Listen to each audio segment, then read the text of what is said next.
In fact, Prime Minister Harper has said Canada must work with the U.S. to reduce carbon emissions, arguing it makes no sense for Canada to act alone.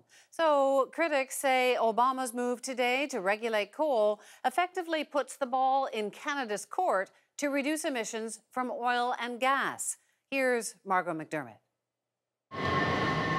Canada is spending millions of dollars on ads to convince Americans we're in lockstep when it comes to energy. But it all changed today with the announcement on coal. This is about protecting our health, and it is about protecting our homes. Coal is the biggest carbon polluter in the U.S., but it isn't as big a problem in Canada. The equivalent here is the oil and gas industry. It produces 25% of Canada's greenhouse gas emissions, and there are still no federal rules to reduce it. Environmental groups say there's a growing gap between Canada and the U.S. And what was most refreshing for me was to actually see senior leaders of a country stand up and talk about the importance, the critical imperative of reducing greenhouse gas emissions. That just doesn't happen in Canada. The Conservatives have promised regulations for the oil and gas industry, but keep putting it off. The Prime Minister punted again in December, saying he had to act with the Americans. I think this would be best done if we could do this in concert with our major trading partner.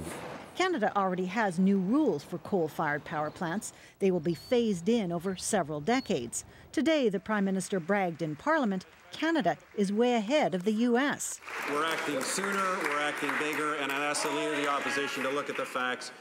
An exasperated opposition pointed out there are still no federal rules for the largest polluters, oil and gas. So they're standing up and they're trying to take credit for being a leader and actually leading the U.S. when, no, the U.S. is actually tackling the problem and we are lagging behind. This expert in energy policy says Canada could very soon pay a political price for its foot dragging. We're not in a good negotiating position, for instance, in trying to get the U.S. to approve the Keystone XL pipeline if we're not going after the emissions during production of that bitumen. This could be a watershed moment in the energy relationship between the two countries.